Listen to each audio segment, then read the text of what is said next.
This is Palmer Luff, recording for the Windermere Centennial Committee in 2025. It was an interesting place. Windermere's completely changed. You were talking about the traffic. You could have Yeah. taken a nap on the center line of Main Street when I was a kid. Literally, you could have set up a lawn chair and gone to sleep out there and not had to Yeah. worry. When I started elementary school in Windermere, which would have been 58, 1958, we were still in the old schoolhouse where the admin buildings are.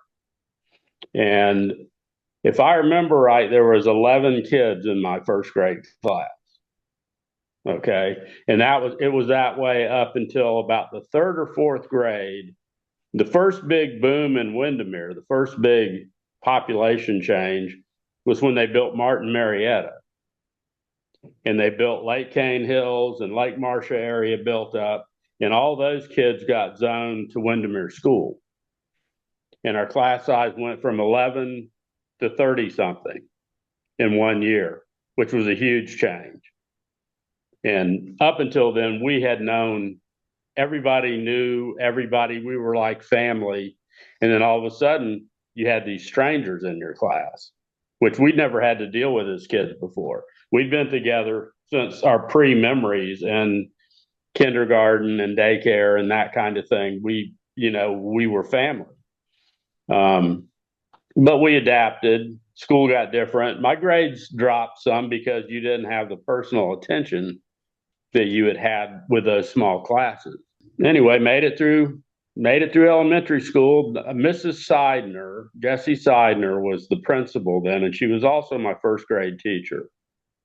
And I thank her every day because she got the basics of reading, writing, basic math, everything into my head. And I love reading now. I know people that still struggle with reading, but she taught. She taught that. So, but yeah, I remember it was very idyllic being a small kid in Windermere then. Um, myself and most of my friends, we all had little boats with little outboards on them from when we were probably 7 or 8 years old on. We could go out on the lakes and there was no traffic out there. If we hit something that was a tree or somebody's dock, there was no other boat traffic to worry about. And it was like it was paradise for a kid then. The lakes were crystal clear. Um, like I said, no traffic. We had them all to ourselves. On a busy holiday weekend or something, there are a few boats running around out there, but nothing like now. Before we left, I'd walk down to the lake in the summertime. Bird Island would just be solid, solid boats lined up along it. Boats anchored all out there, jet skis zooming in and out between everything. It just really didn't look safe. I quit going out on the lakes pretty much before we moved up here. But everything changes. And it was I heard about Disney probably coming for the first time. We heard about it early because we had good friends that were involved in the surveys of that property. And we got word of it, hints of it early on. And they started building the castle. I think I was probably in the ninth or 10th grade, maybe when they started building Cinderella's castle. And that's when the big changes started. And we started getting a whole lot of people moving to town and the surrounding areas building up.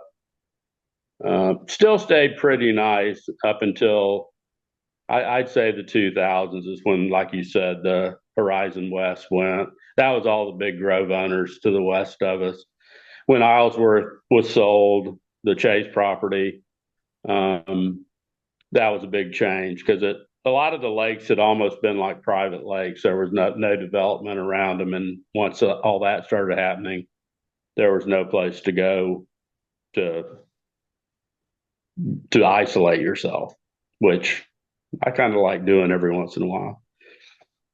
Um, and of course the school class sizes all got much bigger. And I couldn't tell you the year they built Windermere Elementary, the new one. I think I was probably a senior in high school maybe when that opened. They needed it to, take in all the demand for all those new people in town. And and then of course we were zoned when I started high school, we were zoned to Lakeview, which was in Winter Garden. Then about the eighth grade, they decided to rezone Windermere kids to go to Ocoy. Well, Ocoy had been our big rival, and I didn't want to go there. I found a loophole. If you took Latin, took a course that they didn't offer at Ocoy, you could go back to Lakeview. So I took Latin, failed it miserably, but once you got transferred back, you were there. But yeah, when we first heard about Disney, I knew that things were going to be forever different. And depending on what your likes were, if you like being around a lot of people and having a lot more restaurants to go to and stuff like that, it was great for you. But if you like the kind of wild places like I did, it was bad news. And but I did work construction out there two different times. When I was 15, I worked for Reedy Creek Improvement. They were building the canals and putting up the drainage structures and so forth and so on. I started out there for $1.80 an hour, and after 2 weeks, I got a raise to $2 an hour. And I remember I brought home $72 a week for a 40-hour week. And then I went to work right out of high school for Buena Vista Construction. They were finishing up. I graduated in 70. They opened the park in 71. The big push was on there at the end. We were getting a lot of hours. And then of course it opened, and that's when the floodgates really opened in Central Florida. Uh, like I said, it was paradise being a kid there. We fished, we skied. Most of it was water oriented. We were water rats. Any free time we had usually revolved around something with the lakes. But I don't know what other stories to tell you. I know that I have some stories that I heard when I was a kid from when Windermere goes way back. I know my great grandfather and a partner, his Dr. Johnson, bought the town property and some additional town property around town, and I think they paid between $3 and $4 an acre for the property then, and the whole town site, the island, what I call the island, was part of that. And then he started telling friends of his up. He was from Wauseon, Ohio, which is where Wauseon Bay on the Butler chain got its name. He bought it from two Englishmen that were living about the center of town in a cabin, and they had been from the Lake District in England, which is where the name Windermere came from. They had already named it. And he built a sawmill over on Lake Downs, and friends and relatives of his started coming down and wanting houses. So he was cutting trees and milling timber, and he was a building contractor in Ohio, so he knew how to build houses and so forth. And he started building houses, and I think what happened was all the easy timber to get to was cut, and he had some leases for timber down the chain, but the road system wasn't much then, so he wanted to be able to float timber from the south end of the chain to the north end, but the canals weren't there. So he was going to, there was natural drainage through swamps, but it wasn't navigable. So he put forth a plan to connect all the lakes by canals, which met with some resistance. There were some landowners that didn't want that, but eventually it was resolved. I heard it had to go to the Florida Supreme Court to get resolved, but and then he hired my grandfather, H.C. Luff, who was a civil engineer, to come down and find out the best places for these canals and to open them up.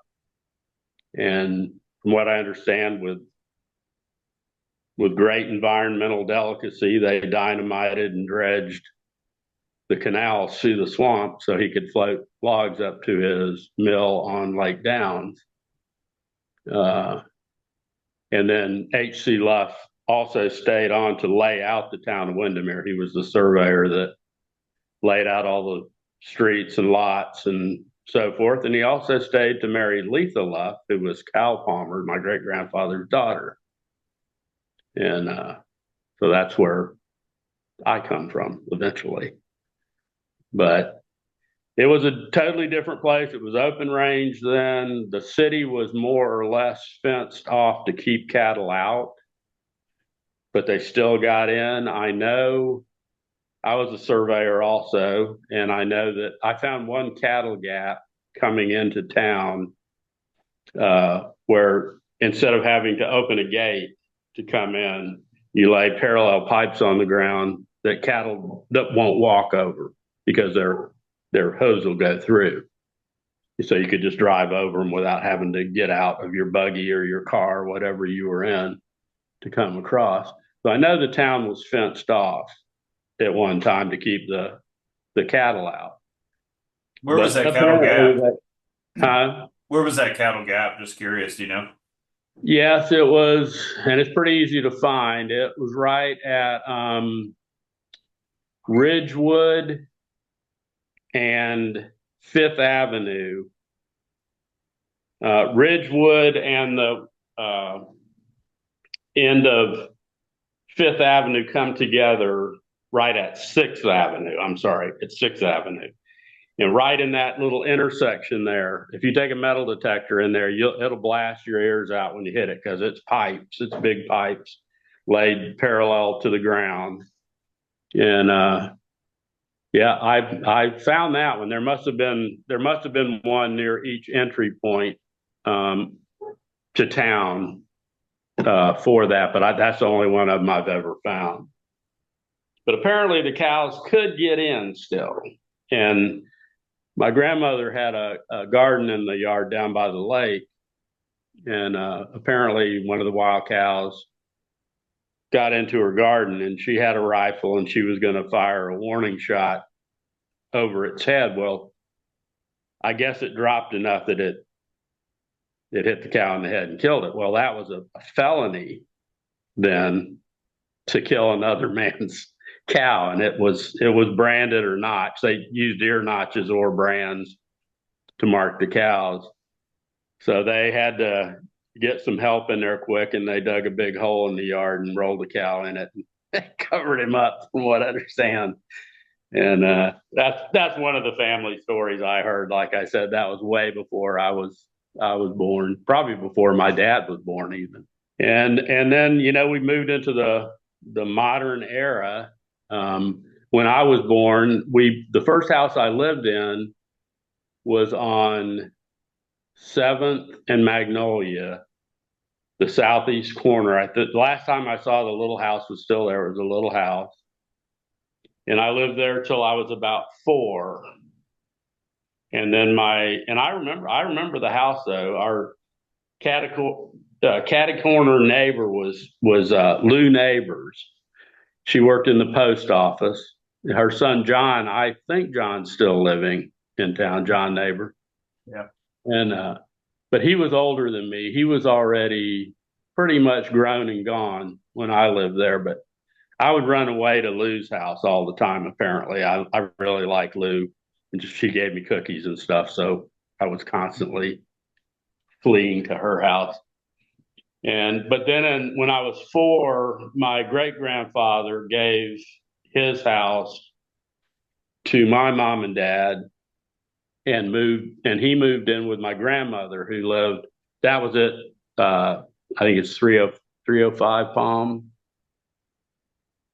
And they lived right behind us.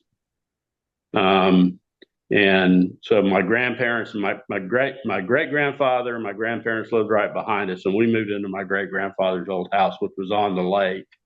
Anyway, we had the house and the boathouse, and like I said, that's when my lake life really began, because we always had two boats in the water, and all you had to do was go down, get in one, pull the cord, and go. And Dad told me he would put the motor on the boat for me when I could swim a quarter mile without touching the bottom. Well, I did that at 5, but I couldn't crank the engine yet. I was too small. I was a little skinny, wormy kid. Everybody that knew me then will tell you I was little. And so I had to row for another year.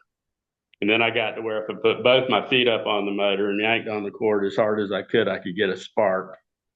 So at 6, Mom and Dad let me start using the boat and motor, but I could only go to the island one way and what we call the point, which was out in front of our house. I was kind of confined to the cove, which didn't last long. Of course, I started cheating and going where I wasn't supposed to go, like any normal kid. People on the Winter Garden side said they remember seeing me, and I was so little that they thought it was a runaway boat. They'd see a boat coming, but it didn't look like there was anybody in it. But anyway, like I said, and then of course the skiing started. As we got older, we started water skiing. We had some very good skiers in town. Sam Ogren was a world champion at the slalom back in the 50s sometime. And we had a bunch of guys that never really went into it professionally, but you'd be sitting down on your dock and you'd see a guy go by on a tabletop is just a round disc, they would call it. A guy would go by with a step ladder set up on one of those, on top of the step ladder, holding the rope with his toe and reading a book. That's the kind of stuff you'd see, and I'm not kidding you. I mean, it was like a ski show some days down there. Let's see. The center of town when I was little was the Grice store, which was right in front of where Windermere Union Church, the old church, was. It's not there anymore. It was a gas station, little grocery store combined, and the people that owned it lived in an apartment above it. My dad's store, which I think was built by the Davis family originally, Dad came home from World War II and bought the store with Catherine Abel. And then he got called back to Korea, and Catherine ran it while he was gone. And when he got back, she said, I don't want nothing to do with this anymore. So he bought her out, and then he ran it until after I graduated from high school. And I grew up working there. And then there was Paramore's store, which was down on the corner of 6th and Main. It was another little grocery store, gas station, and the people that owned it lived in a little apartment above it too, Eunice and Perry Paramore. And those were the 3 places that people, that and the post office were the places that people congregated. You saw everybody there. If you needed to know anything about what was going on with anybody, you could go to any one of those 3 places and find out. Everybody knew everybody else's business. Kids couldn't get away with anything. Somebody would see you and your parents would get a call. And you'd walk in the house and get ass beaten you didn't even know why right at first. It was, I got a call from Miss So-and-so. They saw you throwing oranges at cars or, whatever. And, but, it was a small town and it was interesting. We had some characters. We had a family that had been there way before everybody else was the Riles family. And there were 2 survivors, Susie and Mac Riles. Susie drove a Model T that she had bought new, hand cranked. She dressed like a man, chewed tobacco, wore a straw hat. She used to live out near the intersection of Apopka Vineland and Conroy. She had 40 acres out there with a shack on it. When she got older, she moved into town right on Main Street. She had a little house that had a detached garage that she parked her car in. And when she'd get ready to go someplace, she'd walk out of the house, walk out to Main Street and look both ways. And then she'd walk to the garage at the back of the property and crank her car up and then just back right out because she'd looked. But everybody in town knew that. So you slowed down when you went by Susie's house. Mac lived on some raw land that was out off of McGuire Road. And he was a old cracker. Literally, he was a cracker cowboy. He a cow hunter. He broke horses for a living. He herded cows for a living. He literally carried a big bullwhip. Probably, I think it was a 24-foot whip, and it sounded like a rifle shot. And that's what they used to move cows with, whips and dogs. And he was a rough old customer, but he liked me and I liked him. I always sat with him, and he made me a little, probably a, I don't know, 7-foot whip out of a deer hide he had. He cut it in strips and he wove it right in front of me and told me to go get a piece of a broom handle from my dad that he wove in to make me the handle for it. And he took me outside and showed me how to pop it. So I was dangerous with that thing for a while. And Eunice Paramore was famous for her paper bag calculations. She added everything up on a paper bag and then told you how much you owed her. And from what I understand, she very, very rarely made a mistake, but if she did, you didn't want to tell her about it. She'd become very offended, even if it was a mistake. It was better just to let it slide. Mr. Paramore, they called him Perry. That was back when you pull in and he'd come out and ask you how much gas you wanted, and you'd say $1 worth, and then he'd ask you if you wanted your oil checked and all that. And he'd kind of be singing and dancing around your car, and he'd put $1 worth of gas in and check your oil if you wanted him to.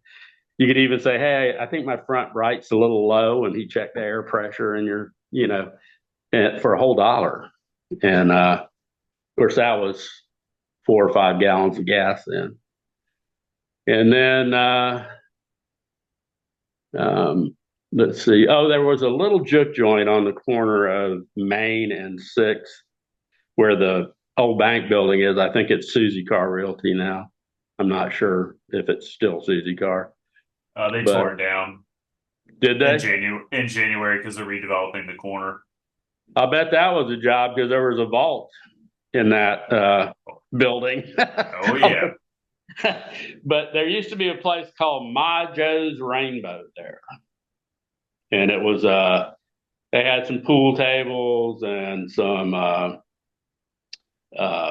pinball machines, and they sold beer, and it was My Joe. And I don't know if they were married or just together. A guy named Sarge stayed there with a beer in his hand all the time. As a kid, you weren't supposed to go in there, but of course you did because you weren't supposed to.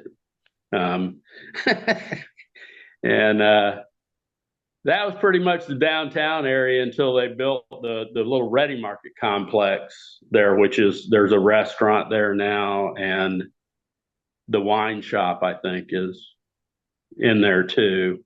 That wine shop originally, believe it or not, was a mechanic shop. There was a guy named Paul Willis that had a mechanic shop there, and his specialty was Corvairs. Okay, you don't remember Corvairs? They were a rear-engine Chevrolet car, air-cooled rear-engine Chevy. The one that Ralph Nader went after is unsafe at any speed, which they weren't. They were great little cars, but that was the first thing in that building. And the Ready Market, there was a Ready Market originally, and where the restaurant is, and then that became the post office for a while, and the Ready Market moved over to where the mechanic shop was, and and where the medical building is, that big concrete building, that was a mechanic. That was a guy had a golf cart business there. His name was Ron Welty, and these were the people you ran into every day, um, and I think there was between 400 and 500 people lived in town then, and you pretty much knew everybody. Every once in a while somebody new would come in, but it wasn't until the Disney boom, and we started getting quite a few Disney executives, and it was a desirable place to live because of the lakes. Everybody wanted to live there, and prices went sky high. I know my great grandfather sold lakefront lots for $500 a piece, and he thought he was stealing from people. I think he felt guilty about it. But they did all right. They did all right if they hung on to them. I'm trying to think of other bases. Do you have any questions that you want to? I mean, anything that you can think of that? I mean, the families that were around town, the McMurtry's were there.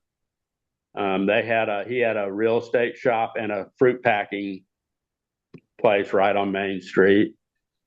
There was the old post office was, let's see, I'm not sure what any of the businesses there are now, but on the southeast corner of 5th and Main, I'm not sure what's in there now. My dad's store was right on the corner. And there was a little real estate office owned by a man named Carl Higginbotham. And then the post office, this was all in the same little complex. And then there was some blank space until you got down to McMurtry's citrus packing. Yeah, the post office probably was right about where probably Pistols is. Yeah, the gift shop. Yeah, might have come in maybe after you guys left. Yeah. And so I mean that was the town hotspot. You went to any of those places, the post office, Grice's, my dad's, Paramore's, you were going to run into at least one person you knew, maybe more. And that kind of kept the town close. And then they had, I think it was once a month. It could have been twice a month. I don't really remember. They had what they called a potluck dinner. And women would just bring a covered dish or a dessert or something up to the town hall. And everybody go through line with the plate, get what they wanted, sit down, have dinner. And then the kids would go outside afterwards. It would be dark by then. We usually played a game called Fox and Hounds, where you picked a fast kid that was the fox, and he'd get a 2-minute head start or something. And then the rest of you would try to chase him down. And you'd contain it to maybe a 6-block area or something like that, so you didn't get too far away. And the parents would sit in there and talk about whatever, maybe town politics, maybe state politics, maybe just stuff, just general conversation. And it got the people together, and it kept the town closer. Before we left there, I still had a lot of friends in town, but I didn't see them. There was really no place to go where you could be sure you were going to run into somebody you knew. I'd always run into people when I go to the new post office, but those weren't always people that lived in Windermere. That post office serves a big area, apparently. And a lot of people, from what I understand, like to have a Windermere address. It's prestigious, so they take boxes there. And so you don't know if they're from town or not when you go in there. And I don't know, it's just different. You're not as close. The relationships to other families and stuff aren't as close. Um, Yeah, a lot of people have said during this process that the post office moving where it currently is was kind of the demise of, that gathering place for people, because it moved from everybody had a box to at your door service, where you got yeah, a post box. See, there was no need, to go to the post office right. because it came to your house. Yeah. Unless you're mailing a package or, buying stamps or something like that, you didn't go to the post office anymore. Well, Um, there was, so there was those three other meeting or places. You had the general store, if you will, that's on the vacant lot by the Union Church. And then your father's shop, and then of yeah. course you had the Paramore filling station. Um, were all three of them were running at the same time at one point, or Yes. All three at well, the same time at one point. so with that said, I guess what was kind of the demise of, those three? And of course you had the Ready Market that hung in there for quite some time to the mid 2000s, but Yeah. what do you think was the demise of those shops? Just people lost interest, or ownership lost interest, or or Yeah. just I think what happened was when the Grices owned it, it was Nellie Grice, and I can't remember what her husband's name was now, but I think when they died or got too old to operate it, I don't think there was anybody in the family that wanted to take it over. And the Union Church made them, and they were wanting to sell it. The Union Church bought it, and it was it was an old frame building, and it was not in the greatest shape. And they just tore it down and added it to their property, I guess, for future expansion if they needed it or whatever. The Paramores didn't have any children. Um, Mr. Paramore died first, and Eunice, I don't think, wanted to run it on her own. And they sold it to, I believe, to the Rikers. The Rikers had turned it, and they tore down the old service station and built a new one there. And then they operated that for, I don't know, 15 years or so. And then I think they sold that property. It was a medical office building. I don't know what's in there now. They had that flag painted horse out front. It was some sort of medical supply office yeah. building. United Medical is their administrative Yeah. office, and now a developer's bought it. Right. And as things got closer to Windermere, um, it was easier for people to go other places to buy. It was just as easy for people to go to other places to buy things. So the stores in Windermere just I guess they were small and couldn't compete price wise with any of those, and they lost business. Dad sold out, and he asked me if I wanted to operate the store when I got out of high school, and I had grown up working there, and at that time I had absolutely no interest in taking that over. So Dad sold it, and it went through several different owners. I think I know the last people that bought it were Levina and Bobby Williams. They still own it. Yeah, well, Levina does, Right. Right. but yeah, it's hard to it's hard to put your finger on one thing that made the town morph into what it is now. Um, Dad tried to his motto for his store was a little bit of everything because my dad he had hardware, he had over the counter drugs, he had sporting goods. Hell, he sold guns. Um, he had a little restaurant, hamburger, hot dog, sandwich place that was kind of the meeting place for school for kids after school. Um, but if you needed something, you might not have got your best deal there, but you could get it. I mean, he even had some clothes, for goodness sakes. And my dad, when we do inventory in my dad's store, we had one woman every year. Her name was June Raboy, another character in town. She's one that was instrumental in getting the library system started in Windermere. But she would volunteer to do inventory in my dad's store just so she could the stuff that she would run across in there. Old patent medicines, the bottles alone were probably worth some money because they were, like Dr. So and so's foot powder, or, there was all kinds of just weird stuff. The medicine that would fix just about anything from, gout to smallpox, that kind of label. Um, but anyway, it was an interesting store, and I had a lot of people tell me, I found stuff in your dad's store. I had a guy that was in RC airplanes, and he said he used these little tiny uh, eye bolts to run cables through for his RC planes. And he said was eating lunch there one day, and he said just for fun, he asked my dad if he had any. His dad goes, I think I do. And he goes back there and he slides open this little metal drawer and pulls out 2 boxes of these little tiny eye bolts that he said it was impossible to find. He said, I bought all of them for my dad. But that was what my dad would do. If somebody came in and wanted something, he'd order half a dozen of boxes of them. There may not be anybody else want any for 10 years, but he had them. If somebody else came in and wanted them, he had them.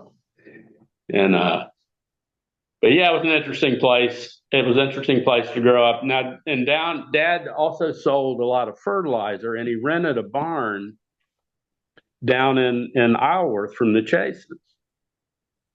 And I don't know how many people remember what that was down there, but there was a whole community down there. There was a big packing house. The railroad tracks that came through town ran down to the packing house at Chase's, and then on to the packing house at Dr. Phillips, and then I think on to Kissimmee. Well, all the people that worked for the Chases and the Groves lived down there. A thriving Black community, great people. They had their own church there. They all worked for the Chases some way or another. They even had a little store down there. It was very basic, but some canned goods and stuff like that for emergency stuff. And but Dad rented a half a barn from the Chases down there to store his fertilizer in. And then we would deliver it to people as they needed it. The other half of the barn, I remember this, was full of tobacco stems. Now, before fungicides, they would plow tobacco stems into the soil, and the nicotine would kill fungus in the soil and stuff like that. But that barn was half fertilizer and half tobacco stems. That's a smell you'll never forget. Right there. Those two in combination. But I was a little skinny kid. I probably weighed 115 soaking wet, and the fertilizer came in 100-pound bags. And Dad would say, so-and-so needs 3,000 pounds of 666. And I'd have to hook up a trailer, drive down there, back into the barn, load up 30 100-pound bags, take it to the guy, stack it wherever he told me to stack it. I was in good shape. But yeah, it was different. One of the reasons we moved up here, this area has kind of that feel that Windermere did when I was younger. There's fewer people. Everybody knows everybody. There's a lot of families that are tied together. Windermere used to be, I think, the McMurtrys and the Suttons, and I don't know, some of the people that I didn't even know were relatives. I found out later were relatives. When I was a kid, I didn't realize I was talking about somebody's first cousin to them. But that's the way it is up here, and it was pretty easy living up here till the hurricane came through. Yeah, The hurricane. Rough. We had three. Yeah. 3 in a 12-month span is a lot. So. Yeah. But Helene was by far the worst for us. It was a direct hit.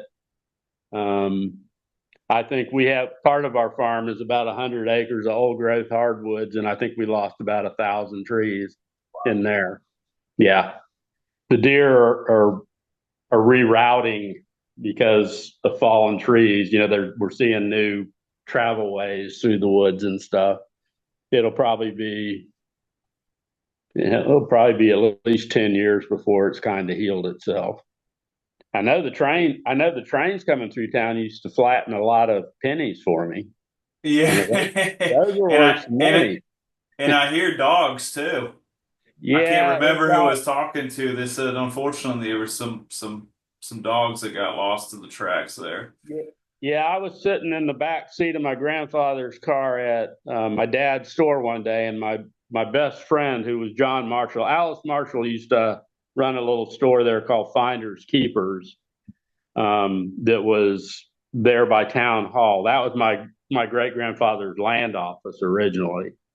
Um, but I saw his brother coming down that dirt road that parallels Main Street with their dog. They had a dog collie named Colonel, and Colonel chased the train. He, I don't know why he would chase the train. We were all into our dogs too. We all had dogs, and dogs had free range. They went everywhere. They were like us kids. We had free range too. You saw kids would go through people's yards all the time. You know, people, nobody said anything.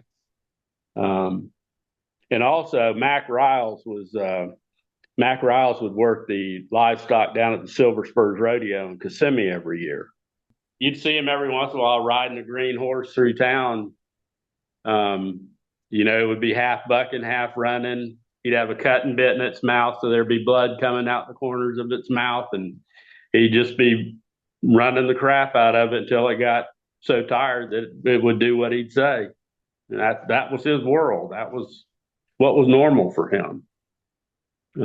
Animals were to be used. They were objects of use. They weren't pets like we make them now, which I like the way we have it now much better myself. But life was harder, you know.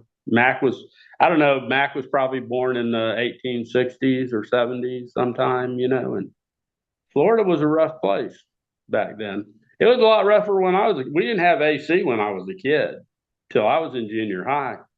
We didn't have AC, and boy, I'll tell you what, sleeping in the summertime some nights was a challenge. Um, have a fan blowing on you, laying naked on top of the sheets with a bowl of water next to you with a washcloth in it. You wake up all hot and you wipe yourself down, and water would start evaporating and with the fan blowing on you, and you could go back to sleep for a little while if the mosquitoes weren't too bad. But Central Florida, there's a reason Central Florida didn't grow up as fast as the coastline. And that's why it was a lot hotter in the interior, and the bugs you were kind of at the mercy, you know. Screens were your friend. But So was there a full, because you mentioned a couple times between Giles and the cattle grate and such, was there a full-on working cattle ranch that was nearby, or was it just one or two cows that they had on the property? Just no, it was open range. okay, There weren't any fenced ranches at that time. It was okay. people caught wild cows and branded or notched their ears and then just let them go. But they were their cows from then on. And when they needed cows, they'd go round up the wild cows and take them to wherever they were going. Now, they were not like the cows you see now. These were almost wild animals. Well, they were wild animals. They were a lot leaner, um, probably half the weight of, you know, a modern steer. A lot of these were descended from Spanish wild cows still. Even when I was a kid, you'd see a lot of those. And then they brought the Brahmas in and started inbreeding them and some other breeds and to get the weights up. But I remember I read a book one time in the Spanish American War. A lot of the people where they staged a lot of the soldiers to go to Cuba was in Tampa. And these cowboys would drive these wild cows over and sell them to the army. That's what they were feeding their men with. And they said one boy wrote home to his parents that the meat was so tough that you needed a good sharp knife to cut the gravy. I mean, I'm sure it was tough meat. I am sure it was tough meat. And we would run, I mean, it was like I said, the whole state at the time, what was an orange grove. I think the growers had to fence off their groves to keep the cows out of their groves. What wasn't somebody's yard or orange grove or truck farm, that was a ranch. That the whole thing was a ranch. And but there was much fewer people, much fewer people. I don't know when they started fencing their pastures up in southwest Orange County area. Probably the last places to be fenced were the Kissimmee River Prairie and stuff like that down in St. Johns River Prairie. They probably stayed up until the mid 50s, something like that. Interesting. Everybody talks about obviously the citrus industry around here in West Orange, but it's the first time I heard about the wild cattle. And yeah, it was probably the first industry because anybody could get in it. Anybody that had a horse and a dog and could learn how to use a whip could put together a few cows. And there was apparently, from what I understand, Southwest Florida especially, there were some piers that you drive these cattle to be loaded onto ships. Then a lot of them would go to Cuba or Central America, and apparently the Cubans especially paid in gold, and a lot of these old guys got fairly wealthy selling these old scrub cattle, and they were just there to get, not that it was easy, but it wasn't as hard as some things. And then the citrus, I don't know who was responsible for, I guess the big boom in that came. Dr. Phillips apparently had a lot to do with that because he developed the method to concentrate and freeze orange juice. the pasteurization of it, right? Essentially. Yeah. And when you used to buy orange juice in a frozen can, you drop it in and mix some water in with it and stir it, and your orange juice was there. Well, he invented that process. Up until then, getting fruit to market was not easy. Citrus doesn't ship all that well. It's a soft fruit, and if you pile it up too high, it'll crush itself and all that. They had problems, but when they started being able to juice and freeze, there was always a market for the citrus. So a lot of people got into that, and a lot of people did both. There were families that were heavy into cattle and citrus. We knew people that the McMurtry's in town. They had cattle and they had citrus.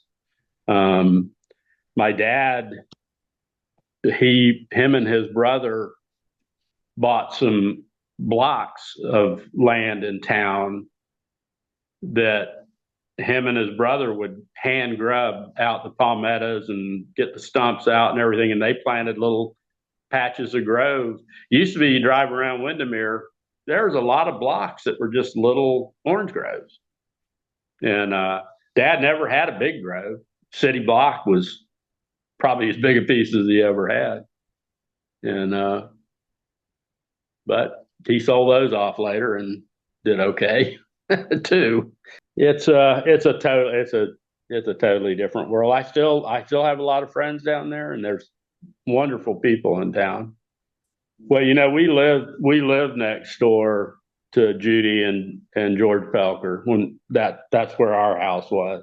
Right. And when they tore down my great grandfather's house, we were out of town when that happened. But George went over and saved some. It was all heart pine that house was built out of, and he made me a little end table out of it. And yeah, it's a very treasured thing, that I have. But like I said, a lot of the old houses are gone now. People want the McMansions and the stuff like that. It's just a different place. I don't have hard feelings. I just don't know. I have such good memories of what it was. that I kind of hate to stamp something over that. You Right. know, do you understand? I mean, it's I not. I'm understand. not bitter. I just kind of want to remember it the way it was. That was uh, my time. The people that just move in there, it's paradise. It's still paradise, but they don't know what it was like then.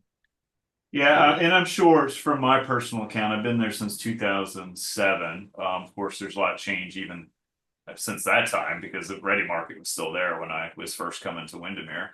Um, before Dixie Green came in. But coming from North Central Florida, our little town of Archer, it was a yeah, nice to come into quote unquote city life. It was easy to fit in, yeah, in Windermere, even with it yeah, not being like how you described it, but it was a lot closer than coming to Orlando or something of that nature. So because I yeah, grew up on dirt streets, so having the dirt yeah, streets, the big oak trees and things like that we always saw in North Central Florida.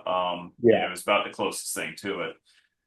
yeah. So those characteristics are still there. There's some new buildings and some new businesses. I think is what is missing is that kind of place where everybody sees each other. I don't know if eventually the brewery will become that place. Not everybody does, Has but chance. yeah, it does. I go when I go in there, I always see somebody. So Yeah, yeah. one of the That's why. places coming in is an Ace Hardware. So even that's family owned. It is a franchise, but I'm excited to have a little hardware store. I don't have to drive all to the big box store Lowe's, in Winter Is Garden that Village. going where Susie's was? Is the Ace going So where? so the Ace is closer to where next to the two-story brick building. So Okay, there was the white building there that was Elysium, the counter shop. Before that, it was the detailing place. Before that I'm trying to remember what it was before it was the auto well, the detailing. detailing place started out as McMurtry's real estate, and uh, Oh, it was Main Street Mowers at one point, wasn't it? yes, Yeah, yes. yeah. But way back, it was their fruit packing and their real estate Yeah. office Okay. So right there. right That's where what that that building. was, that's where the Ace will be. So there's a Okay, building there, and then there's a big oak tree that was right at the corner of Allen's Creamery. They've saved that, and that's going to be like a little courtyard, and then there's an L shape there on the corner. okay. So, um, yeah, so it'll look a little bit different if you see it, but Yeah, yeah. I don't know. CT wants me to come down for the Centennial celebration, but I'm still mulling that over. yeah, she Um, meant she mentioned here in a text, I guess Friday, January 24th for the lighting of the Centennial torches. If you guys have the opportunity to make it. but I'm trying to think of any other stories of interest. I know I can tell you that when Disney was first announced, my dad was mayor at that time, and he tried to get with the Disney people, and he did because he wanted to ensure that they weren't going their drainage project wasn't going to affect the lakes because there's one outfall to the chain, and that's White Horse Creek that comes off of Fish Lake. No, Pocket, and it goes down and runs under 535 and goes into the that Reedy Creek system down in there, and eventually out through the Kissimmee chain. But they assured him that they weren't going to, pull so much water off of that property that it would affect the chain, and that seemed to be true. I think they were good to their word on that. And we were lucky, like I said, a lot of the Disney execs wanted to live in Windermere, so they probably kind of kept their eye on it too. Um, but yeah, Dad was mayor then. Dad was also mayor when they hired their first police officer. That would have been, his name was Bill Knight. He was a retired Apopka policeman. You got a Bill and, Knight story? I think everybody's got one. So yeah, yeah. And yeah, Dad, the police, we never had cops. We had one. There, we didn't even have a stop sign in town until I was probably in junior high. They got one right at 6th and Main there, four-way there. There was a couple accidents. And so then to make sure nobody was running the stop sign, we had to get a cop. And then after Bill Knight retired, we got another man named Bill Bozette. He was there for quite a while, and he actually had a deputy too. I can't remember his name, but it was low key, and it was a little Barney Fife-ish, the initial cops we had. Before that, there was a man that lived in town named Buster Rosser. The Rosser family was in town a long time too, and Buster was a big, strong guy. He did tractor work in the groves for people. But if there was any kind of problem between neighbors, or I guess if somebody got rough with their wife or something, they just sent Buster over to talk to him. And that ended that.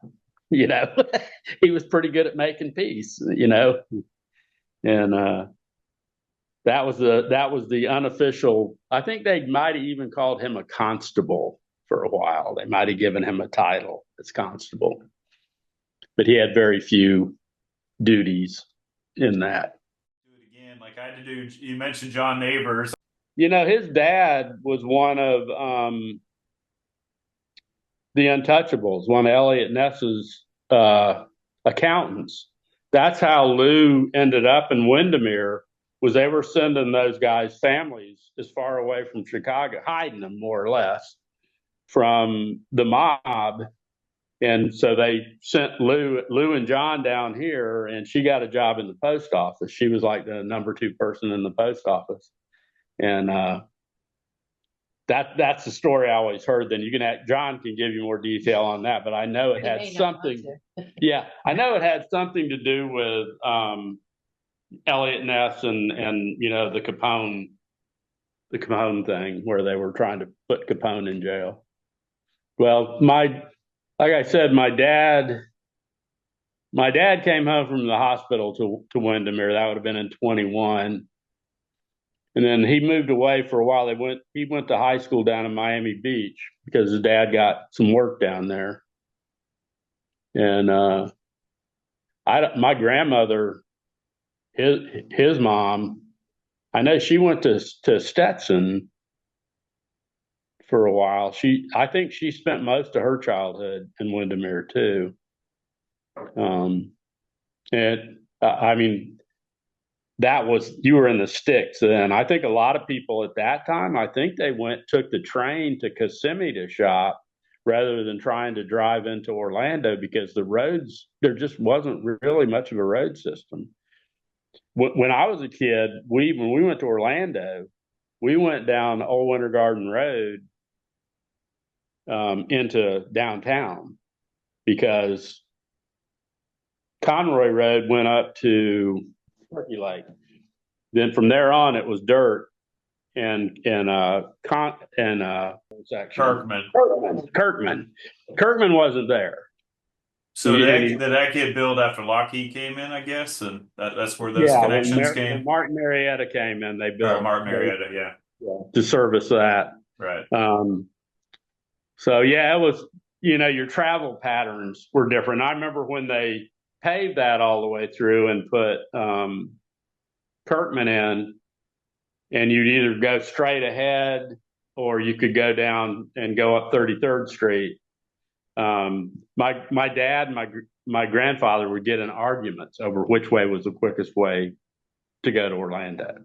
They'd get in big argument, or right straight down 50 was another option. And I guess they eventually just decided it depended on which part of Orlando you were going to. Well, that dad used to own a block that right down there at 12th and Main. It started at 12th and went down to the slant. I guess I don't know if it's 13th. I don't know if they call it 13th or what, but at the wall. Yeah. Right there, the wall. So yeah. So did he develop that whole block where I'm at? Because most of those houses were built in the 70s I probably. I don't think he did. I think he just sold the lots off to Oh, different okay. people that did develop it. But And my understanding was, so there's that same wall. So I guess they'll call it Oakdale and 13th for lack of better terms. There's the right, last house there. In my understanding, there used to be, I don't know if I heard it from Lavina maybe, but there was a horse stable or something maybe there at the end. could Or have been there could have been okay, some stables there at one time. But no, you know what? That was inside the wall. oh okay, That was on the Isleworth property. okay, There was a pasture there. I think the Chase's daughter, I can't think of her name right off the top of my head. I think she liked to ride, and I think they had a stable there and a little pasture for her. But yeah, that Chase Road, they straightened it out pretty good bit in some places. That used to just follow the edge of the lake, and I mean and that's where we did our high performance driving when we were in high school. You could go down Chase Road at 80 miles an hour, you were something. With your lights off. Yeah, yeah. Well, and Betty said with your lights off. We used to come down 535 at night. I drop off a date in Winter Garden, and so I could go faster. I drive with my lights off because you could see people coming from the other way. And when I was younger, I had really good night vision. If there was any moon or anything, I could see. So we'd be hauling ass lights off. I found out later that I had a friend doing the same thing, but coming from the other way. Luckily, we never met because we were using both sides of the road. We were cutting on the inside, right on the corners, right. Probably if we'd have met, it had just been a melded piece of metal in the middle of the road because we were probably both doing over 100 miles an hour. But God protects fools and drunks, and a lot of times I was both. So start right now? Yeah. Okay. Hey, I'm Steve Horrell. Moved out to the North Shore of Lake Down, right across from the village of Windermere in 1948 when I was 1 year old. So Windermere became the center of our family life. The church, Windermere Union Church, Windermere Elementary School, 3 classrooms for 6th grades, no kindergarten. First and second grade, it was the latest building that was built. It was more modern. Jesse Seidner was the principal and a first and second grade teacher. Then there was the 3rd and 4th grade classroom and the 5th and 6th grade classroom. By the time I got out in 1959, was graduated from the school, there were now 2 extra classrooms. So there were 5 rooms for 6th grades. Small village, people knew each other. Riding bikes about 3 miles from my home up to school, starting at 3rd grade. Little boys riding bikes or walking to their homes. And it was interesting because if we got in trouble, probably before we got home, mom or dad would have been notified of ourselves being seen someplace we probably shouldn't have been. So it was a tightly knit community. People knew each other by name.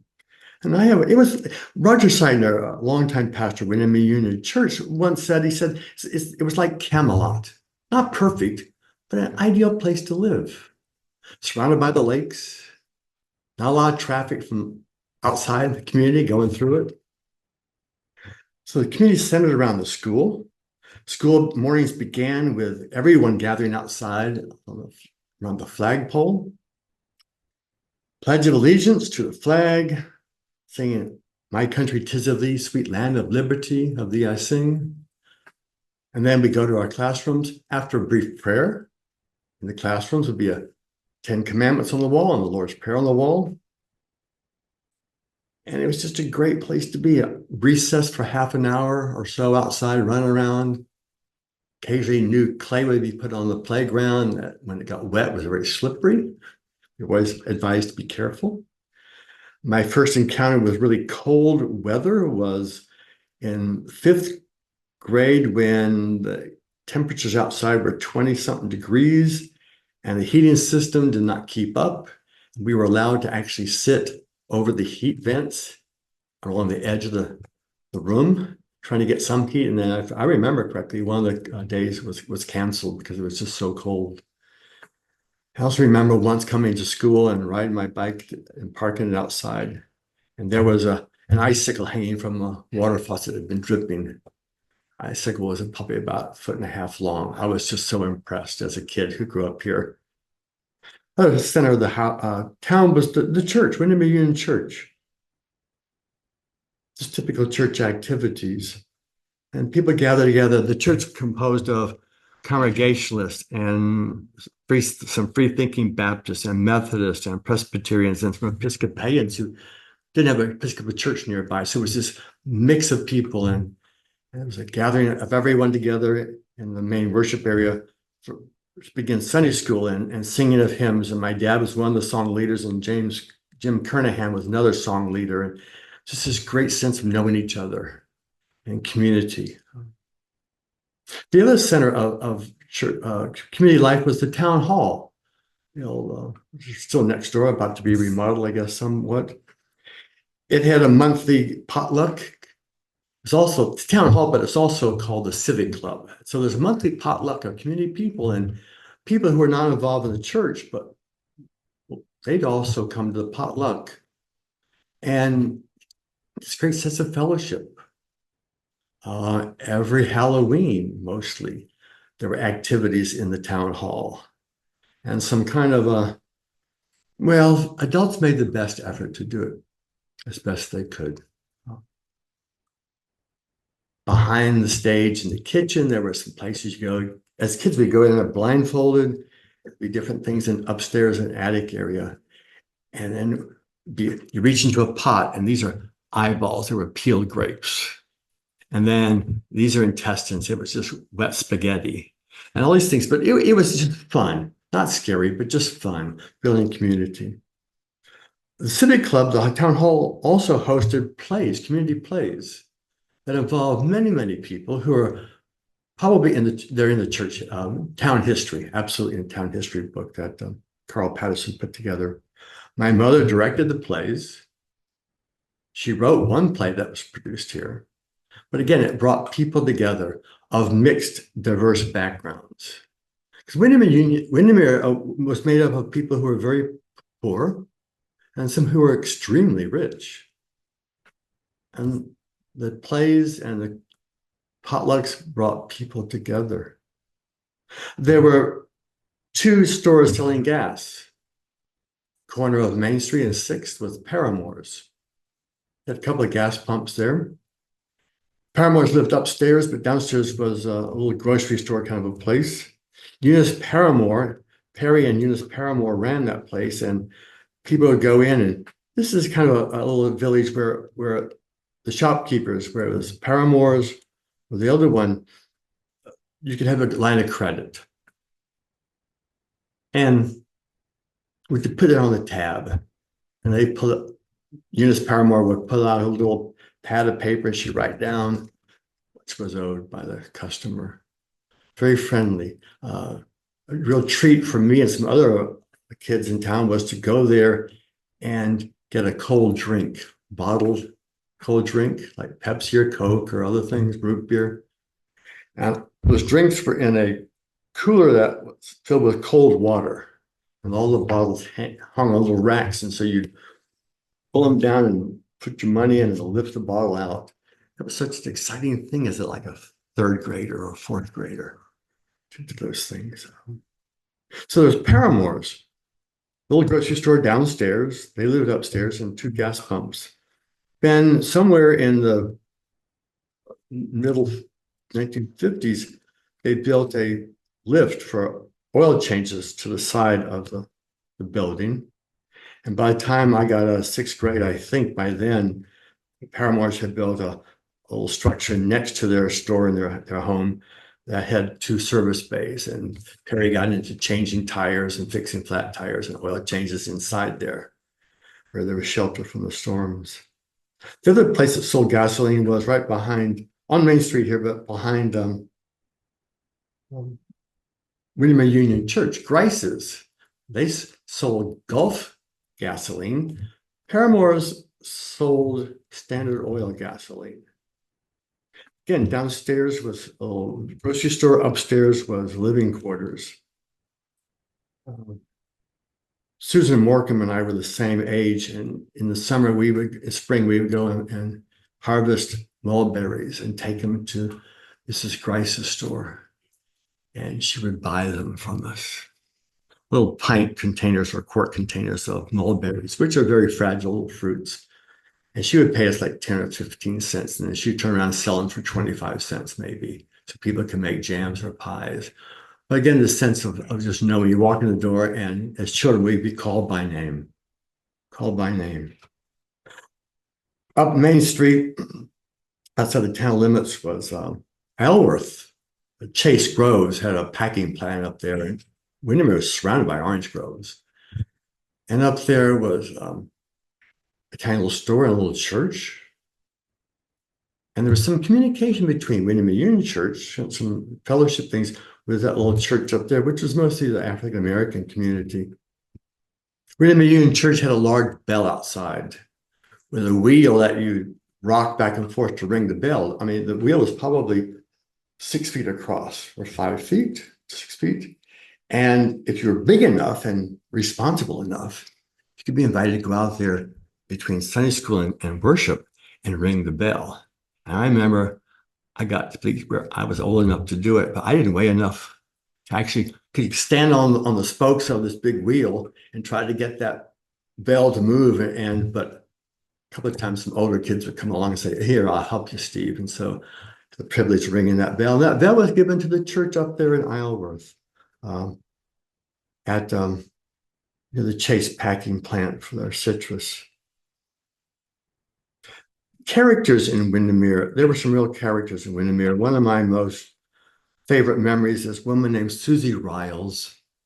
Susie Riles had purchased a brand new Model T Ford. She lived in town just between 6th and 7th Avenue, or perhaps 7th and 8th, on Main Street, little house on the east side. She drove this old Model T. It had no electric start in it because they didn't have electric starts back then. And she come over to the post office of Johnny's country store, shut the thing off, and she'd do some shopping. She'd come out again and put the crank in there in front of the engine underneath the radiator, or through the radiator, actually, a little hole there. And she'd give it a crank, and that thing would start up. And I asked her once, when I got to be like 5th or 6th grade, could I do it? She says, "No, you could break your arm. You could kick back."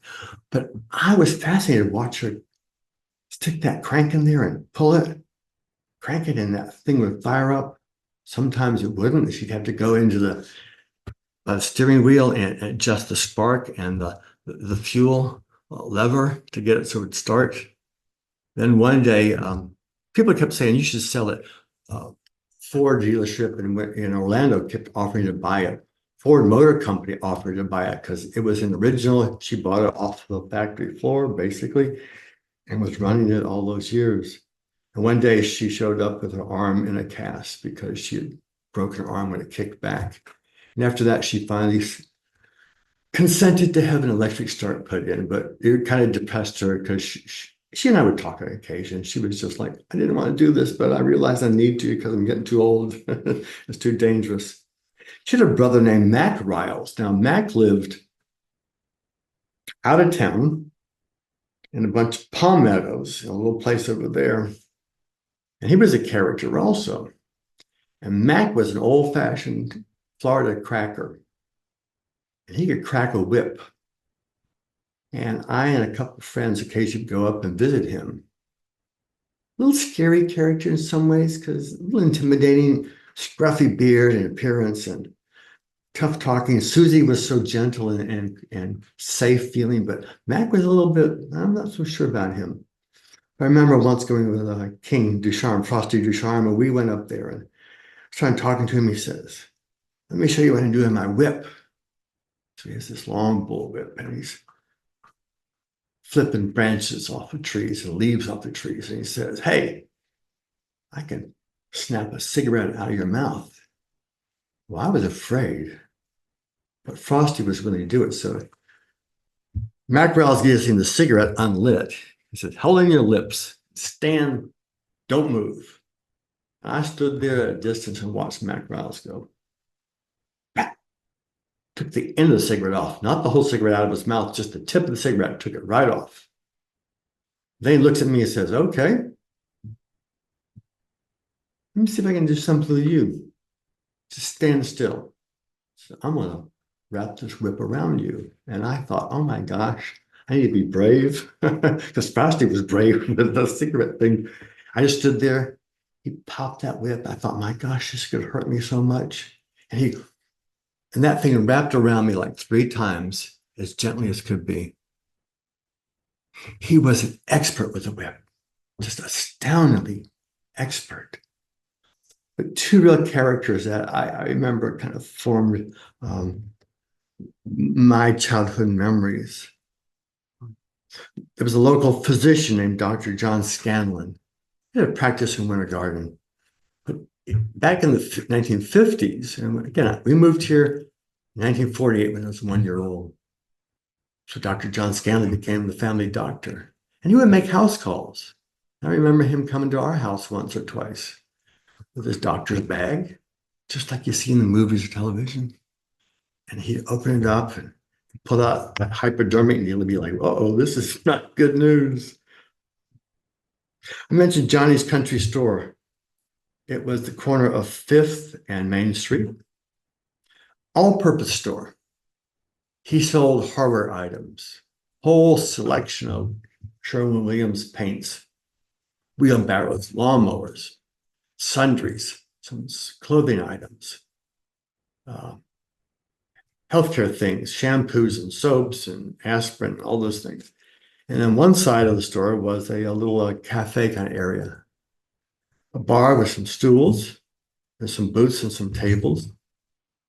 And after school, it would be a great treat for some of the kids to leave school, go over to Johnny's Country Store, get something to drink. And he had root beer.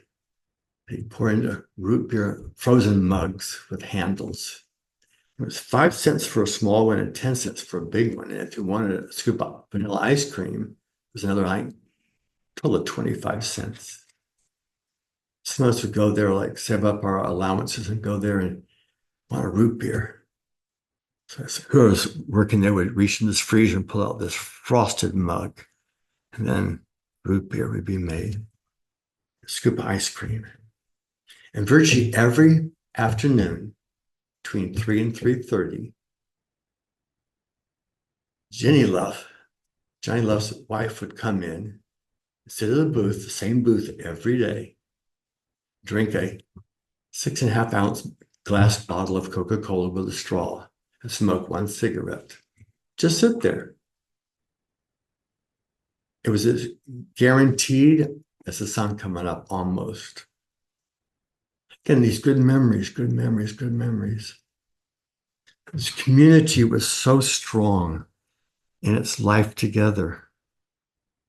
Somewhere in the middle 50s, 55, 56, maybe it was, right across from the elementary school, next to Paramore's gas station and grocery store, building was built that was half beauty parlor and half barber shop. And that was like an amazing thing. You didn't have to drive to Winter Garden or Orlando to get your hair cut, for the women to get their hair done. And again, the beauty parlor became a real center of community life for a lot of the women.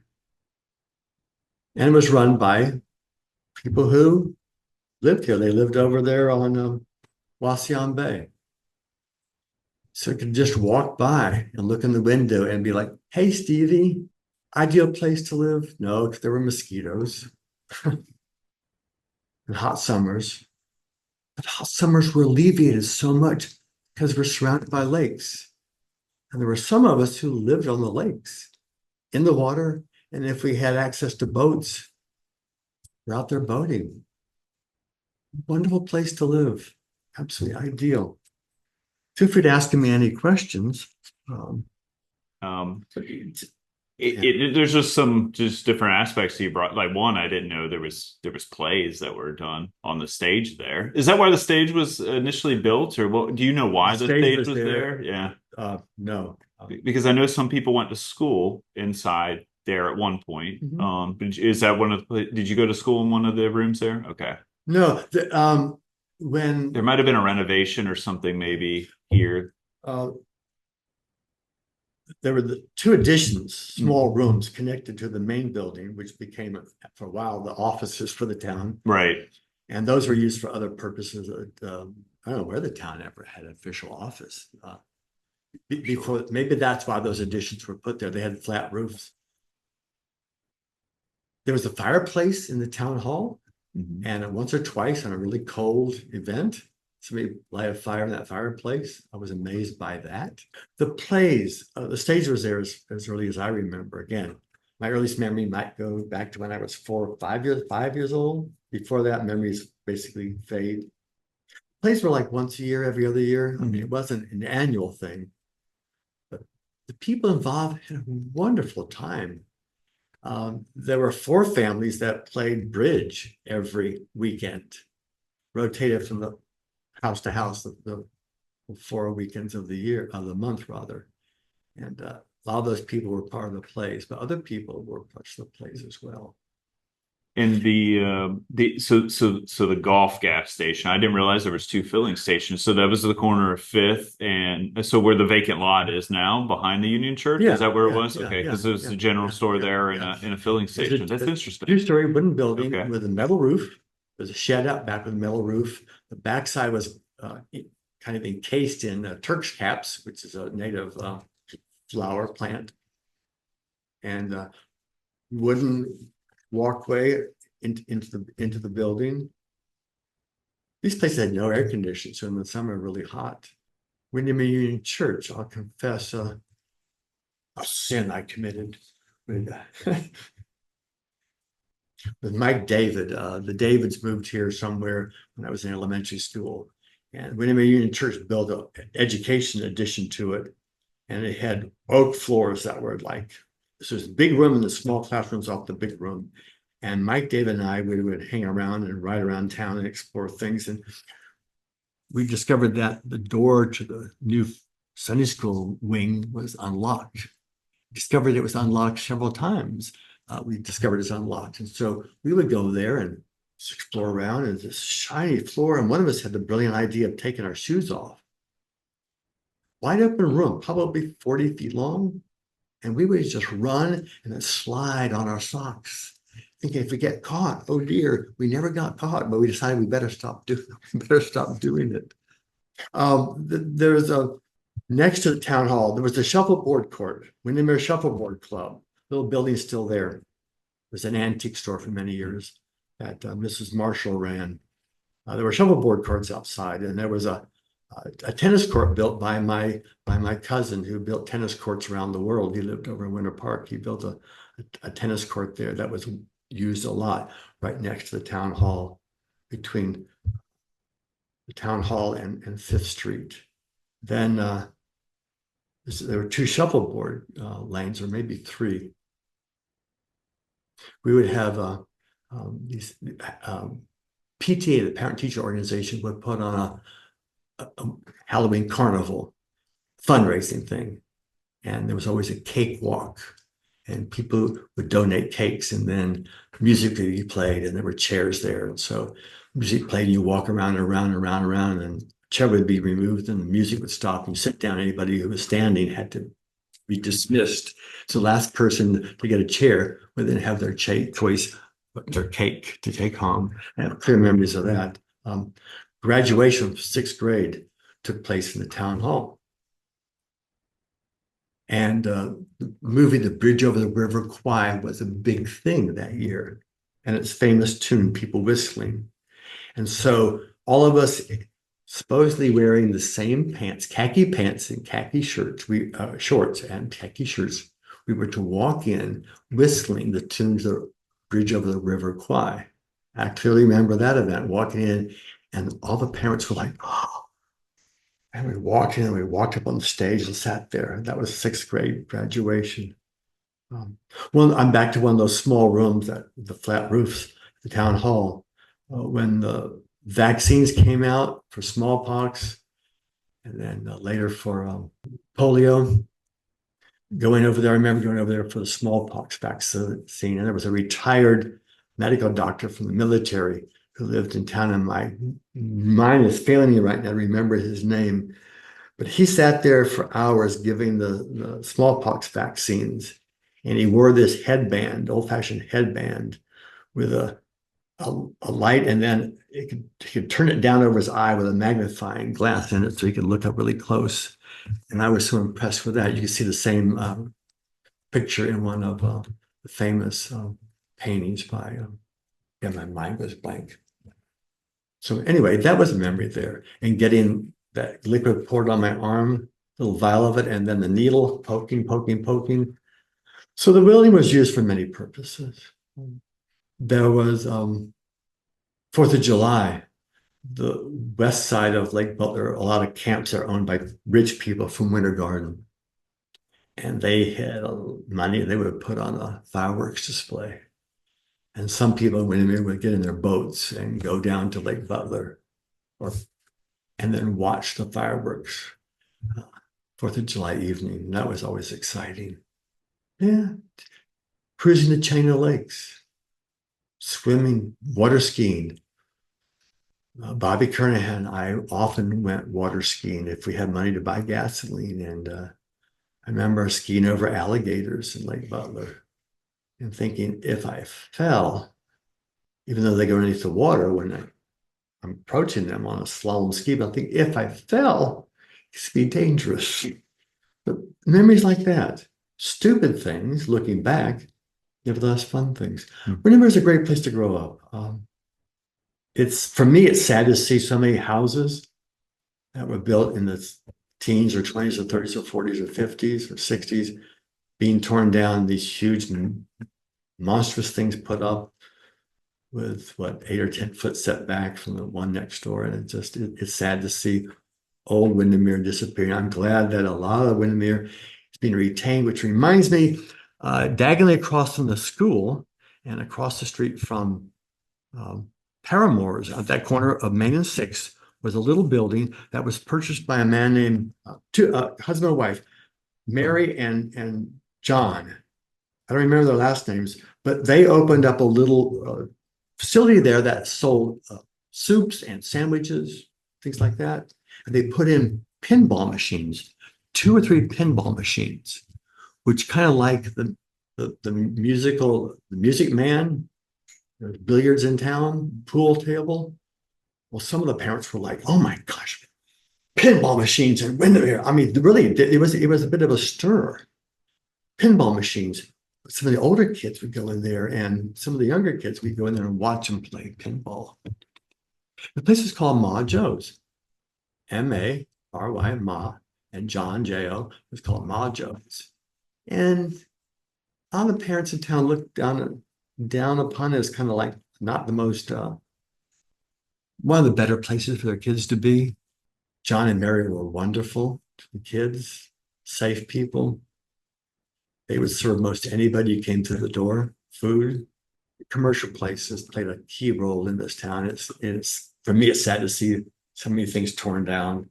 And now these modern buildings going up. I know things have to change. Town's changed a lot in 100 years. Mm-hmm. I was privileged to know some of the Johnny Luff, his dad, Palmer Luff Sr. was a founding member here, and people came from Ohio to settle here and named it after Ohio. And I, as a young adult, had a chance to go over to England and visit the Windermere Lake District over there. And why are you here? Windermere, Florida, named after the Windermere Lakes, and Lake Wauseon is named after the Ohio place. It was interesting being in elementary school here when Martin, military company Martin, moved in, and all these kids coming down from Baltimore. I was like, they're talking about when's it going to snow? Like, we're going like snow. What's snow? We know what snow was. And one day it did snow. I was in maybe 4th or 5th grade. Cloudy day, and Principal, I think it was Mrs. Seiner, came on and said, everybody go outside right now. We're thinking, oh my gosh, it's like an emergency. And and it's snowing. And I remember running out the playground right near where the merry-go-round was, and these white fluffy things coming down. As soon as they touched the surface, all of a sudden they just disappeared. That memory reminds me of every year we would have an air raid drill in case of a nuclear attack. McCoy Air Force Base in Orlando had nuclear B-52 bombers with nuclear bombs on them. And we knew that Orlando was a target. So we would go through these air raid drills. In the case of an air raid, you were to hide underneath your desk, individual metal desk with a little wooden top. And then school buses would come and gather everyone and take everyone to a safe place in Claremont. Now, Bill Wagner and his brother, their mom was worked at the post office. By then, the new post office building was built, concrete block, right next to Johnny's Country Store. And so Bill and his brother were allowed to stay because there was a concrete block building that they could be in until the school buses arrived or mom or dad took them to Claremont. Everybody else had to get into buses. And I remember like fifth grade begin to have some capacity to actually thinking, okay, one is most of us in the school don't come by school bus. From Dr. Phillips, they came by school bus to Windermere Elementary School. Most of us come by foot or by bicycle. And where are they going to get enough buses to come and take these extra students, probably like 70% of the kids there, to Claremont? I'm also thinking a nuclear bomb, Orlando, this school building will be disintegrated instantly. But I remember the fear it put in me. If a nuclear attack takes place, hide underneath the desk. This is absolutely stupid. Absolutely stupid. And what adults do, they think they're helping their kids feel safe, and it simply causes anxiety. But a child will never speak of that anxiety and that fear. And for a number of years, I occasionally had a nightmare, something like that happening underneath the desks. And it's like, it'd be nice if parents thought a little more clearly about what it's like to be a child, and child's ability to think and to feel and process their emotions. Still gonna have more. Well, thank you for the the Cold War kind of flashback there, because I've asked a few people about it and it's like they just don't remember. So it's one of those things that maybe because of the trauma of it, because you put it in a different perspective, that they just blocked it out. Because my question was like, all right, I'd heard there was bomb shelters around town. A few people had built them. They used to have the air raid sound before council meetings that they don't do anymore. But it was outside of the town hall. Yeah. For fires, if the kids there's a fire, then okay. So that had nothing to do with the. Then the county could also come. Okay. So that was the purpose of that, was for fires. Had nothing to do. Well, I don't know. It could have been for the air raids. Right. Yeah. I remember in downtown Orlando, some of the buildings being marked with the symbols, the black and yellow symbols, the circle and like a triangle in it. It was in a bomb shelter. I'm thinking, I'm glad I grew up here. I could think of no other place I'd rather grow up. Absolutely. To be known, to be called by name, that was so important. And now you got kids going to elementary school. There are 800, 1,000, 1,200 kids in elementary school. You got 4 or 5 sixth grade classes with 30 to 40 kids in them. And who knows who. Right. I mean, and here, 3 classrooms for 6th grades. First grade, there was nap time. So you had to bring a little mat. A little rug. It's big enough to. So the first graders, late morning, we take a nap. Lie down. Everybody had a little wooden a little cubby hole thing, and we pull out our mat and lie down. Second graders, they couldn't take a nap because they were too old to take a nap. But the first graders, we needed to take naps. So I remember the grief I went through, and the exaggeration, the grief I went through when I became a second grader and couldn't take a nap on a rug. But Jessie Steiner was a wonderful first grade and second grade teacher. She was the principal of the school. Her son became the pastor of Windermere Union Church.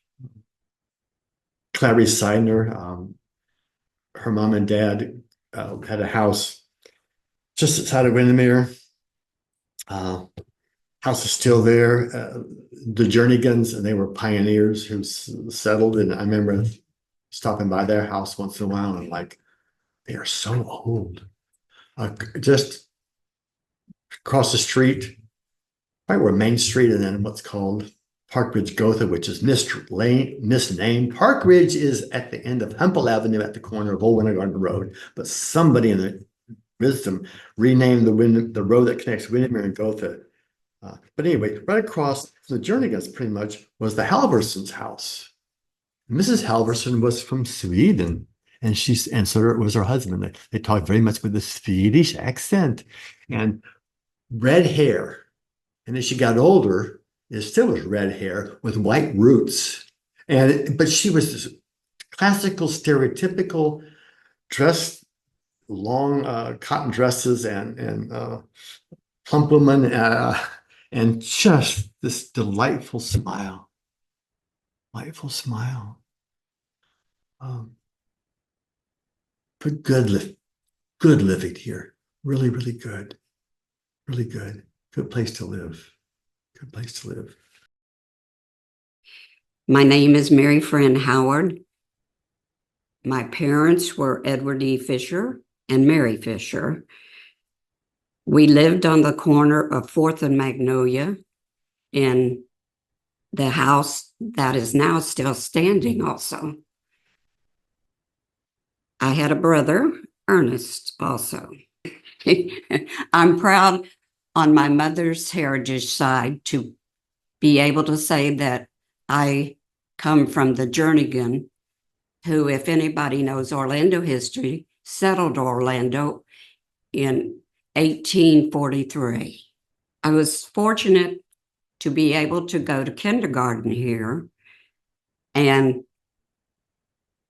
I have a little story about what I remember from kindergarten. It was in the town hall in one of the little back rooms. I became upset one day or angry about something, so I just ran out the door and ran home. And my mother was so angry at me, she marched me right back up there to kindergarten. After kindergarten, I went to Windermere Elementary, where, of course, it was a 2-room schoolhouse, which held 1st, 2nd, and 3rd grade in one room, and 4th, 5th, and 6th in another room. Our teachers were Miss Seidner and Mr. Burtner. And I don't have too many memories about that range at school, except that I loved the merry-go-round. And as there were older boys there at recess, it was always fun to have them push it and get it to go as fast as it could. Recess was what we really looked forward to, even though we did our schoolwork, because that way we communicated or got to talk to our friends, and it was a fun time. In 1952, my parents bought some property on Lake Down, 2.5 acres. We built a ranch-style house and lived there on the lake. And my brother and I decided when we were teenagers to join the 4-H club. And our project was to raise dairy cattle. So our father bought us 2 cows, and he decided to put them in the back in the yard with an electric fence. So we were able to be right there with our cows and do all our work on our home property. Well, Dad was asked to be on the town council, so he decided then that he better take the cows out of town. So he had already bought a piece of property in the Dr. Phillips area. So the cows went to the Dr. Phillips area property. So then, as my brother and I, we had more baby calves, and sometimes we sold them, sometimes we, kept them if they were good enough to show. We showed them at the Orange County Fair, the Tampa Fair, and a lot of work went into that, grooming them and having them ready to walk in a show ring without going crazy. So we even got up and milked our cows in the morning. My brother was a pro, not me. I was slow. He usually finished up for me. And of course, we had to milk them in the evening. And yes, my mother made butter. We strained and drank the milk from the cow when they were milking. So it was against the ordinance, I guess, to have cows back then or livestock? I don't think it really was against the So where were you ordinance. when we were trying to get chickens in here? You should have been out here. I know. I thought well, we didn't think anything of it, but my dad did, kind of. So I guess that was the he felt like it was I guess the politically sound thing to do was Right. not And have a code violation potentially. At that time, the manager of Chase Grove was the mayor, and of course, we were good friends with them, Chris, and so Dad said yes. He was in charge of the streets and drainage, and I just rode along with him. I loved going with my dad. He was a grove person. He finally had set out about 500 acres of grove out in what we call Avalon. So I would go to the grove with him a lot. And eventually one cow did go to the grove and live out her days that we showed. Anyhow. I'm sure it helped clean up the rows for you, having a cow out there. Yeah, we just went out on a clay road, and my brother driving down the clay roads, we would be sliding. He thought he was a, sports car driver, and we'd go around all these curves, and sometimes there'd be a ditch off from the curve, and I'm sitting there like, oh my God, we're gonna run in the ditch. Those seem to be common stories of people racing through the groves. Yeah. Sometimes who was after him sometime? A sheriff or deputy or somebody. And we knew a cutoff through a grove to get to the other grove that was off of 535. So So it was his last name Knight, the sheriff? Oh, okay.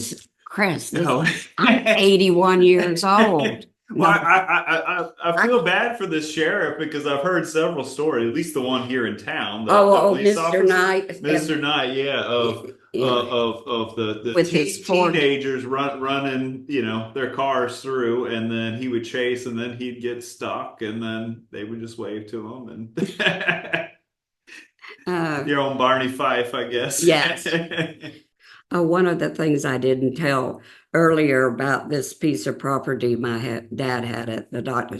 Phillips area. He had it when we were young kids. So what he did was on Friday or Saturday nights, he and our friends who was the chase manager of the groves, they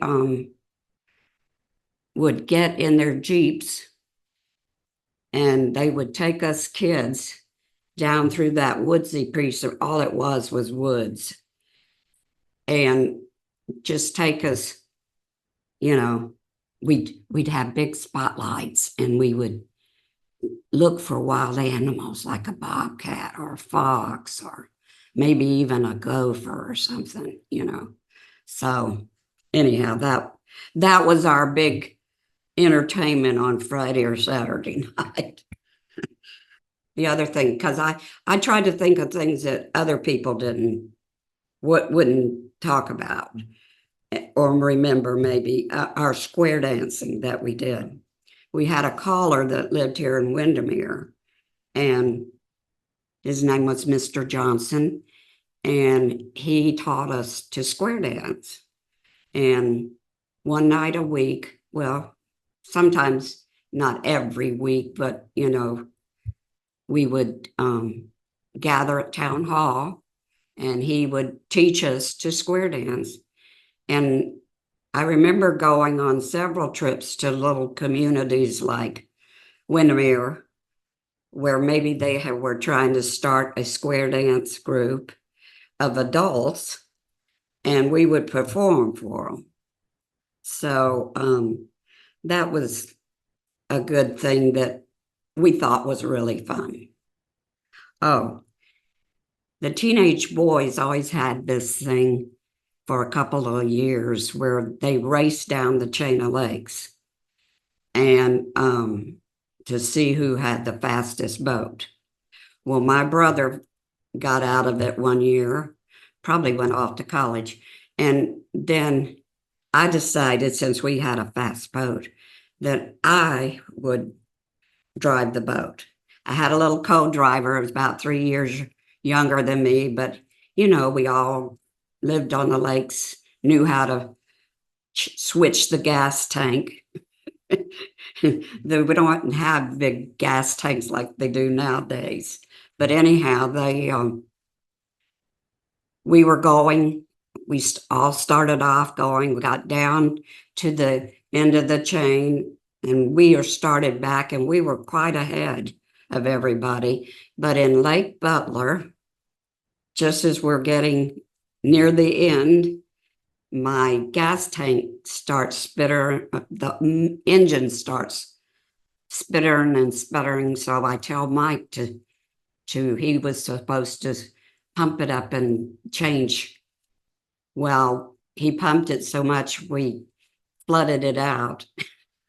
And we sat there for quite a while with everybody going by us before we could get our boat started again. I wanted to be able to say I was only girl who ever won the race. Okay. Then I'll tell the one chase story. We used to go down to the packing house a lot, where the manager, Mr. Jones, our friend, he had children our same age, so we were close friends, and we would go down, and sometimes we would ask, could we ride with Mr. Sam? And if Mr. Sam was going out to check on some pickers or whatever, he would let us ride with him in the back of this flatbed truck. And so we would just sit up there and we're going through the sandy soil. And David was my age, their son. He fell off the truck and the rear wheels, ran over his thighs. Well, Mr. Sam thought he had killed Mr. Bruce's boy. He was all upset. And we said, no, he's okay. He's okay. So we got back to the packing house, and sure enough, he was fine. No broken bones, just had some bruises. We had also a lady who had her little house that Mr. Chase had built. And she would do house cleaning for my mother, Miss Chase, and quite a few of the ladies here in town at that time. Also, we snuck down to the little church that Mr. Chase had built. And on Sunday evening, you could go down there and the doors would be open and they would sing and we would just sit and listen to them singing. It was so pretty, we thought, as kids. Did they get quite the audience? Because it's a common story where kids, I've heard that kids used to sneak over there and listen to the gospel music or whatnot from Right, there. right. So was there typically a collection of kids that were hanging around there? No, just when we were there, the girls, we didn't get involved in things as much. The one time I went, there was just us down there. And we're far enough back that the people in the church didn't see us or know what was going on. They were just didn't have air conditioning. The doors were open and we, I remember one time my brother was down there with a family that lived too, that had some kind of job down there. And they played kick the can. And my brother wore glasses and the can broke his glasses when somebody kicked him right. When you're small, that's kind of like a tragic thing to happen. So, but other than that, I enjoyed growing up in Windermere. Living on the lake especially, I would go out in my boat and I got a little Grimaldi bird. You don't see them anymore. A lot of the water birds were different. There were some terns that always nested in our yard off the lake, but you don't see any of those birds anymore. They would, like over where our house was kind of close to another house that my dad's friend built, and they became kind of business partners, like they owned the Winter Garden hardware and that kind of thing right next to the theater. So that was another big thing, but that's not Windermere, so I didn't talk about it. Mr. Biggers, who owned it, would come next door on a Saturday and get my brother and I, and we would go sit us in a seat, give us some popcorn and a drink, and then take us back to the hardware store where Dad was. Anyhow. So was that I think they're fine stories. So that was kind of, if you wanted to get out of town and entertainment, you go to the theater. Well, back then Winter Garden was the main. We didn't go into Orlando unless we had to, for a doctor's appointment or something like that way back then. And even one time I got under a swing at school and got hit in the bolt or something under it hit me and caused a gash. And of course I'm bleeding, and took me to the local doctor, Dr. Lawrence. He was retired by then and lived between Gotha and Windermere on Lake Down.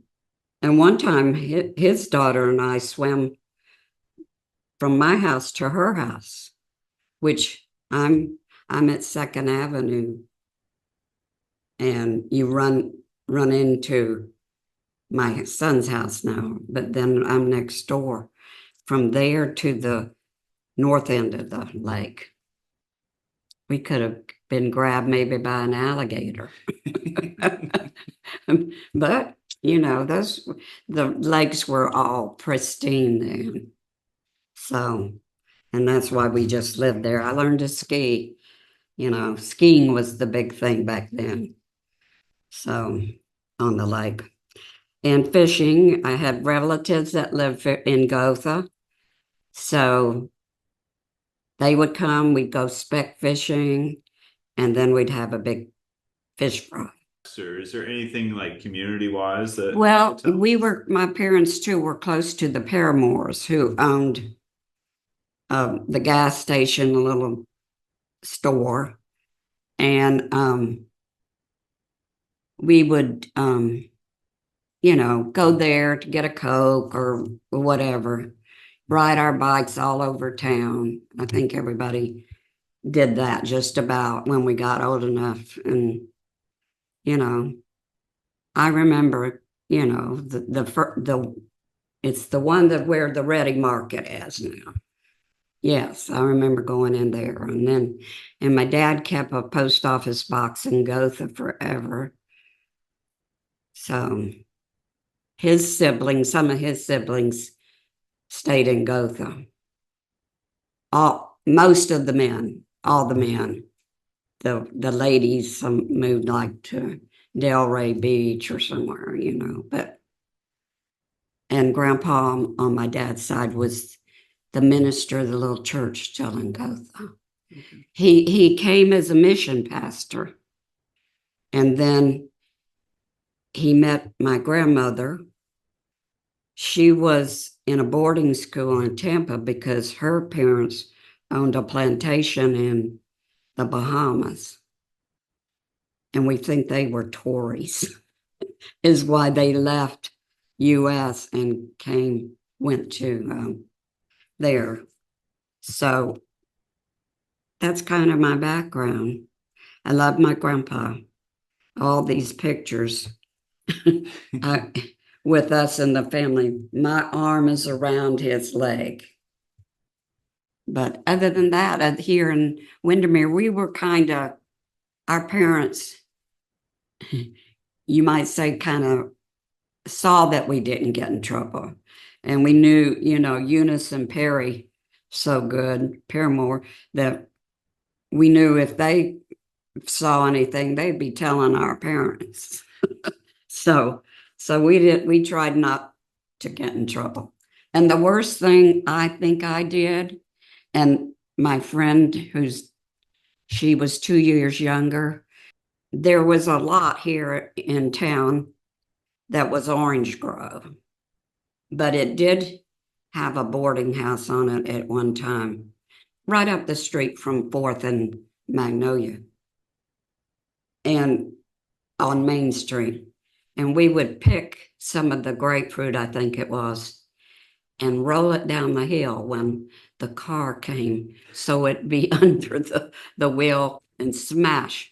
Or sometimes it would miss the wheel, But boy, when one got smashed and the car stopped, we tore out of that grove and went back home 2 blocks away. That's it. I can't remember. And I can imagine they have no idea what they hit. They just hit something and feel it squish. You think it's an animal or who knows? Right. But the one that really. But no pennies on the railroad track. Or yes, like my that? brother. We would be with them, maybe. Yes, they did that. My brother, I remember him practicing shooting for the big marble contest that they had. And if you did well, one person from each school went on to the district or whatever, But other than that, like I say, we were busy. We were kind of, kept busy. And even Dad, when he got the Grove out in Avalon, actually we sold to Disney when the freezes, came along after quite a while after the freezes. We just, fun. Couldn't have a better childhood.